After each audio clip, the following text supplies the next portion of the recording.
My name is Brian, and I'm 35. My wife, Amanda, is 32. We've been married for 9 years, together for 11, and I thought we had a solid marriage. From the outside, we looked like the ideal suburban couple. 2 kids, a dog, a nice house in a quiet neighborhood. I work in IT, and Amanda runs her own event planning business. She's outgoing and charming, a natural at what she does. Things weren't always perfect, of course. Amanda could be demanding.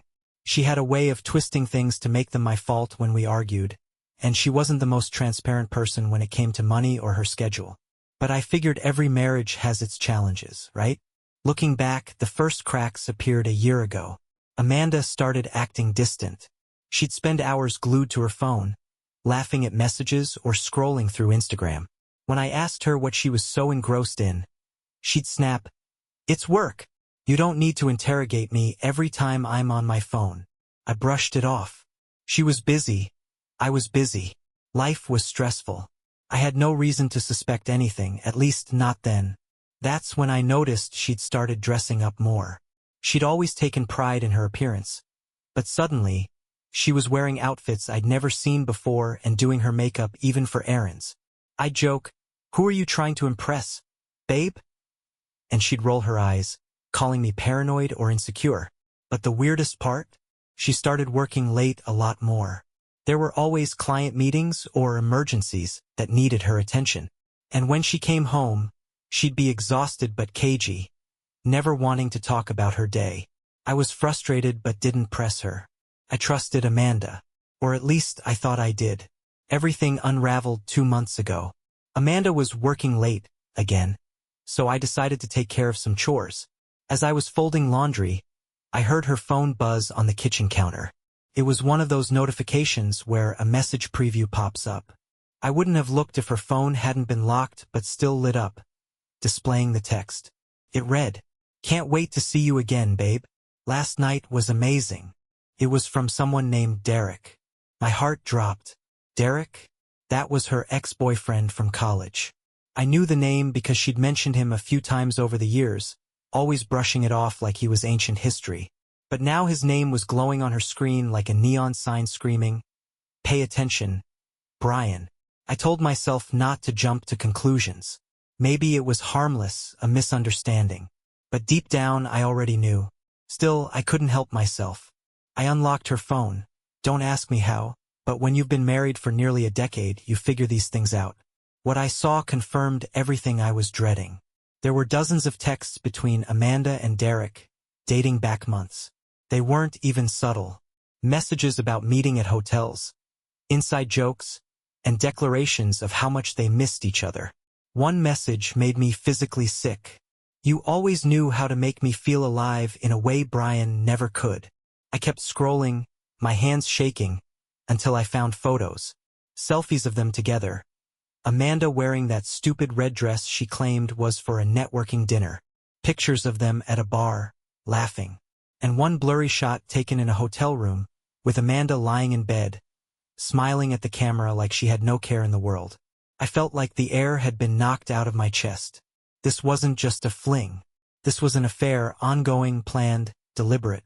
My wife, the woman I built my life with, had been sneaking around with the guy she swore was ancient history. I was too stunned to cry, too furious to think straight. I just sat there in our kitchen, staring at her phone, trying to comprehend how I'd been such a fool. When Amanda got home that night, I already had a plan to confront her. Amanda walked through the door around 10 p.m., carrying a to-go cup of coffee like she'd been slaving away at work all evening. She smiled at me, but it was that distracted, dismissive smile she'd been giving me for months. "Hey babe, sorry I'm late. Long day," she said, tossing her bag onto the couch. I stood up from the kitchen table, holding her phone. My heart was pounding, but I kept my voice calm. "How was Derek?" Her head snapped toward me so fast it was almost comical. "What are you talking about?" she said, her voice sharp and defensive. I tossed her phone onto the table. "I'm talking about this." She froze. Her eyes darted to the phone, then back to me. I saw it, just for a second, the panic in her face before she smoothed it over with a fake calm. Why are you going through my phone, Brian? She snapped, trying to flip the script. Do you have any idea how invasive that is? Invasive, I said, my voice rising. You're worried about invasive? You've been screwing your ex-boyfriend behind my back. Amanda, don't you dare try to make this about me. She folded her arms and glared at me, like she was more annoyed than guilty. It's not what you think. I laughed bitterly. Oh, really? So what is it, then? You've been meeting him at hotels, telling him I don't make you feel alive. But sure, let's hear your brilliant excuse. For a moment, she didn't say anything. Then she sighed, like I was the one being unreasonable. Derek and I have history, Brian. You wouldn't understand. He's been going through a tough time, and I was just trying to be there for him. That's all. I couldn't believe what I was hearing. A tough time, I said, my voice dripping with disbelief. You're comforting him in hotel rooms? Are you kidding me right now? I didn't plan for it to happen, she yelled, finally dropping the act. It just did, okay? I was lonely. You're always so busy with work, and you never pay attention to me anymore. Derek made me feel special again. There it was, the confession, the betrayal laid bare. I stared at her, my anger boiling over. Do you have any idea what you've done to me? To us? To this family? Amanda rolled her eyes, and that was the moment I realized just how little remorse she felt. Oh, don't be so dramatic, Brian. It was a mistake.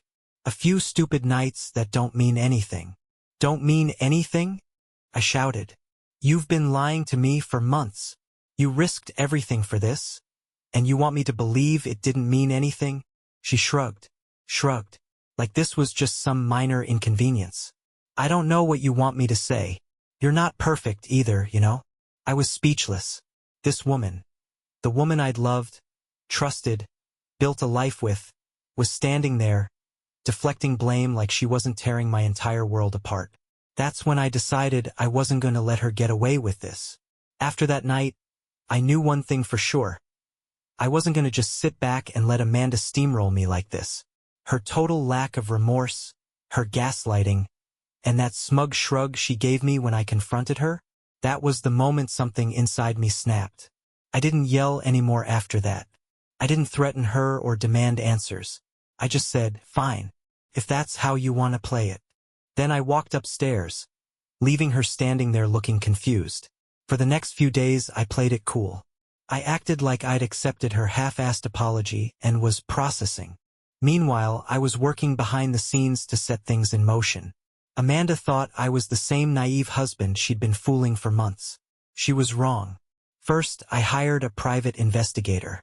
If Derek had been in the picture this long, I needed the full scope of what I was dealing with. It didn't take long for the PI to gather evidence.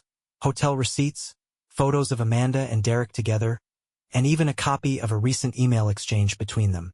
It turned out Derek wasn't just some sad ex looking for comfort. He was encouraging Amanda to leave me.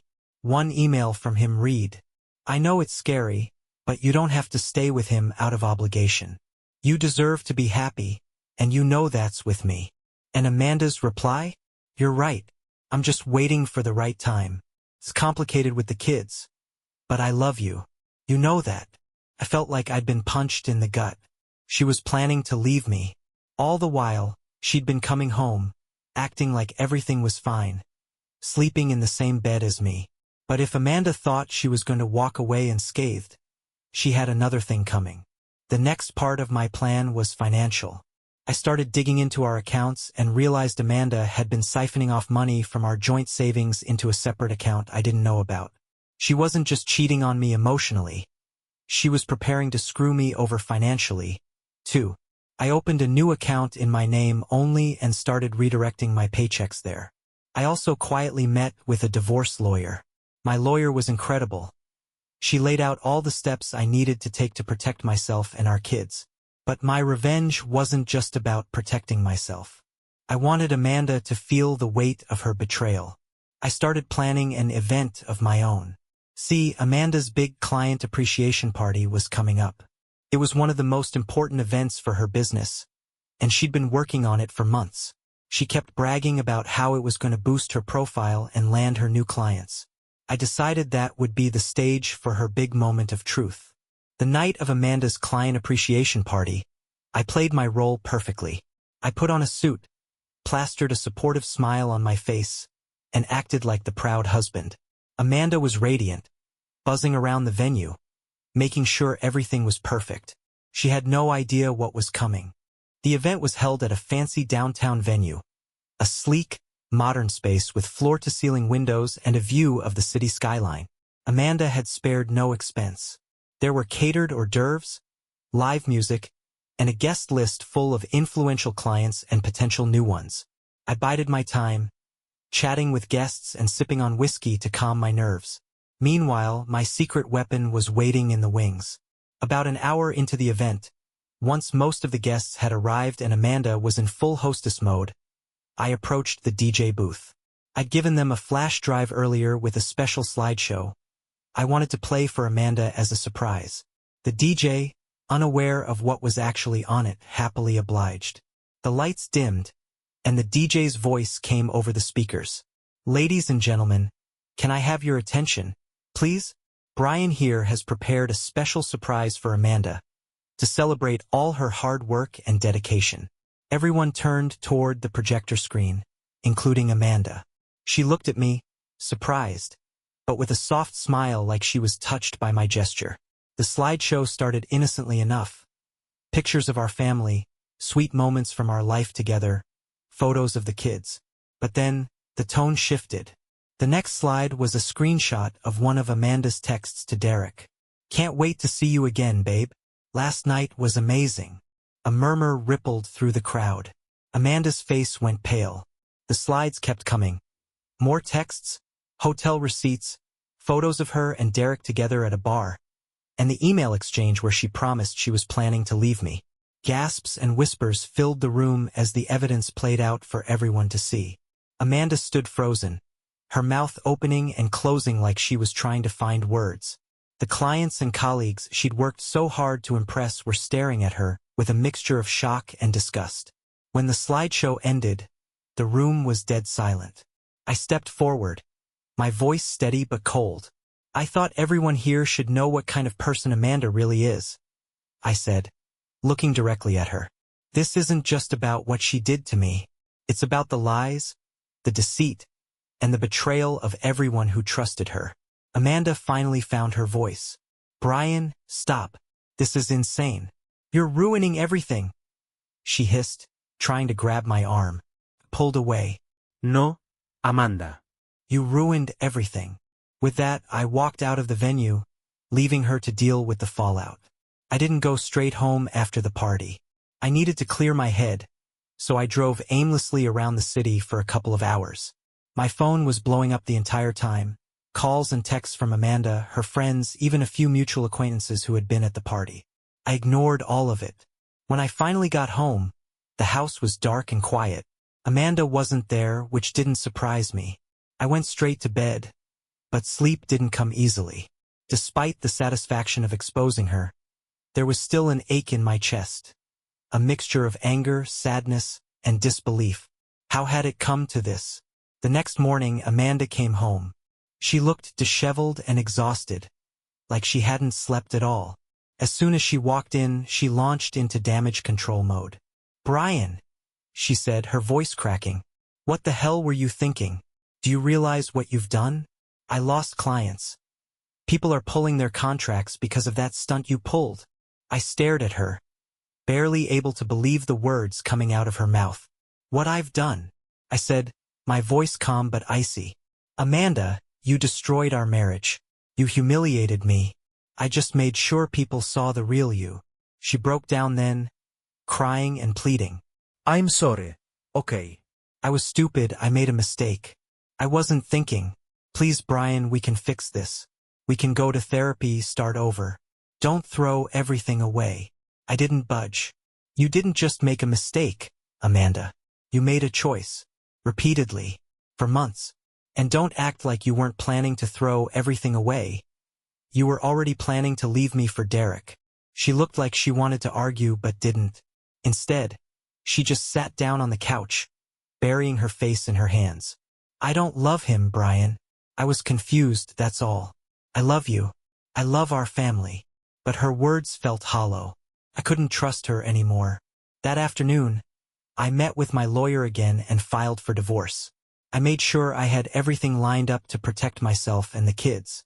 Amanda didn't fight me on it, probably because she knew she didn't have a leg to stand on. The evidence I'd gathered made it clear who was at fault. She moved out a week later, into a small apartment downtown. We agreed to joint custody of the kids, though I made sure the arrangement favored me. I wasn't about to let her chaos disrupt their lives any more than it already had. After Amanda moved out, I braced myself for the inevitable. She'd run straight to Derek. And sure enough, within a week, I heard through the grapevine that they were official. I guess all that talk about being confused and still loving me didn't mean much when Derek came calling. At first, I tried not to think about it. Let them have each other, I told myself. They deserved whatever misery they'd bring into each other's lives. But as much as I wanted to move on, part of me was still curious. I needed to know how things were playing out on their end. That curiosity was satisfied sooner than I expected. One of Amanda's friends, who, for the record, completely turned on her after the party, sent me a screenshot of Amanda's new Instagram post. There they were, Amanda and Derek, smiling awkwardly at some restaurant, with a caption that read, "New beginnings. Red heart." It was laughable. She'd gone from presenting herself as a devoted wife and professional businesswoman to flaunting the guy she cheated with like she'd won some prize. But it didn't take long for the cracks to show. A month after she moved in with Derek, I started getting late-night texts from Amanda. They started off innocent enough, questions about the kids' schedules, requests to adjust drop-off times. But then they got more personal. "I miss you," she texted one night. I didn't respond. A week later, she texted, "I made a mistake, Brian. I thought Derek was different, but he's not who I thought he was." Again, I didn't reply. Then came the phone call. I was sitting on the couch, watching TV, when my phone buzzed. It was Amanda. I almost let it go to voicemail, but something told me to pick up. She was crying. "Brian, I'm so sorry," she sobbed. "I should have never done this. I ruined everything. Derek, he's not the person I thought he was. He's controlling and he doesn't even treat me like a partner. I miss what we had. I miss you." It took everything in me not to laugh. "Amanda," I said, keeping my voice steady, "I'm not your backup plan. You made your choice. Now you have to live with it." And I hung up. Later, I found out through mutual friends that Amanda and Derek had already started fighting. Apparently, Derek had a history of bouncing between relationships, just like he'd done with her. He was possessive, jealous, and unreliable. All the things Amanda probably ignored while she was sneaking around with him. Within 3 months, they broke up. Amanda was back in her tiny apartment, alone. Once Amanda and Derek's relationship imploded, I thought I'd feel a sense of triumph. And maybe, for a fleeting moment, I did. But it wasn't as satisfying as I'd imagined. The truth was, my life was still in shambles, and the wreckage of our marriage wasn't something I could just walk away from unscathed. The first few weeks after she moved out were hard. The house felt empty, even though the kids were still there part of the time. I'd put them to bed, sit on the couch and let the silence settle in. That's when the real weight of everything hit me. It wasn't just anger anymore. It was sadness, disappointment, and a deep sense of loss for the life I thought we had. I started seeing a therapist. At first, I felt stupid walking into her office, spilling my guts about how my wife cheated on me. But it turned out to be one of the best decisions I made. She helped me sort through the mess of emotions, grief, anger, self-doubt, and start to figure out what I wanted for my future. One of the biggest things I realized during therapy was how much of myself I'd lost during my marriage. I'd spent so much time trying to meet Amanda's impossible expectations that I'd stopped prioritizing my own happiness. I couldn't even remember the last time I did something just for me. So I started doing just that. I joined a local gym and threw myself into working out. Not out of spite or to prove anything to Amanda, but because it felt good. I reconnected with old friends I'd drifted away from during the marriage. I even took up woodworking, something I'd always been interested in but never had the time for. And then there were the kids. If there was any silver lining to all of this, it was how much closer we became. I was more present with them than I'd ever been, and they seemed to thrive on it. We started doing dad nights every week, where we'd make homemade pizza or watch movies. Those little moments helped me remember what really mattered. As for Amanda, she kept trying to worm her way back into my life. She'd text me late at night, reminiscing about the good times, or asking if we could grab coffee to talk. I always shut her down, not out of bitterness, but because I knew there was no going back. One day, she came by to pick up the kids and said, "I don't know how you're doing this, Brian. You seem so okay." I looked her dead in the eye and said, "Because I'm finally free, Amanda. Free of the lies, the drama, and the constant feeling that I wasn't enough for you. And I'm not going back to that." She didn't say much after that. Once the dust settled and I felt like I'd regained some sense of normalcy, I started to wonder if I'd ever be ready to date again. The idea of putting myself out there after everything Amanda had put me through felt daunting, but my therapist encouraged me to take it slow and give it a try when I was ready. It took about a year before I even considered it. During that time, I focused on being the best dad I could be, continuing therapy, and building a life that was genuinely mine. But eventually, I started to feel like something was missing. Not necessarily a relationship, but just connection. I downloaded a dating app mostly as a joke. Swiping through profiles felt strange, almost like I was a teenager again. I wasn't looking for anything serious. I just wanted to see what was out there. I went on a few dates, most of them pretty uneventful. But then I met someone who completely surprised me. Her name is Lauren, and she's 33. A nurse who loves hiking, cooking, and has the most infectious laugh I've ever heard. What struck me about Lauren from the beginning was her honesty. On our first date, she told me about her own messy divorce and how it had made her reevaluate what she wanted in life. There was no pretense, no games, just two people being real with each other. For the first time in years, I felt seen. Lauren wasn't just interested in my job or my ability to provide. She wanted to know me. And as terrifying as it was to open up again, it was also freeing. We've been dating for 6 months now, and while it's still early days, I can honestly say I'm happier than I've been in a long time. Lauren gets along great with my kids, and she's shown me that love doesn't have to be a battlefield. Looking back, I've realized a few key things about myself and relationships. First, trust is everything. Without it, you're building a house on sand. Second, I'll never ignore red flags again. Amanda's lies and manipulations didn't start with her affair. They were there all along, and I was too blind or too hopeful to see them. And lastly, I've learned that life doesn't end when someone betrays you. It feels like it at first, like the rug's been pulled out from under you and you're free-falling. But eventually, you find your footing again. If you told me 2 years ago that my marriage would implode, my wife would betray me, and I'd still come out stronger on the other side, I would have laughed in your face. Back then, I couldn't imagine a world where I wasn't tied to Amanda, where my life wasn't defined by our family, our home, and the future I thought we were building. But here I am, not just surviving, thriving. The biggest lesson I've learned through all of this is that betrayal doesn't define you. It hurts like hell, don't get me wrong. It knocks you down, shatters your confidence, and makes you question everything you thought you knew about love, trust, and yourself. But it's not the end. If anything, it's a beginning. A painful, messy beginning, but a beginning nonetheless. For anyone reading this who might be going through something similar, here's my advice. Trust your gut. If something feels off, don't gaslight yourself into thinking you're paranoid. I ignored so many signs because I didn't want to believe the worst. Looking back, my gut was screaming at me the entire time. Get your evidence. This might sound cold, but when someone's lying to you, you need proof, not just for legal reasons but for your own sanity. Seeing the truth in black and white might be painful, but it's also clarifying. Take control of your life. Whether it's therapy, reconnecting with friends, or throwing yourself into a new hobby, find something that's yours.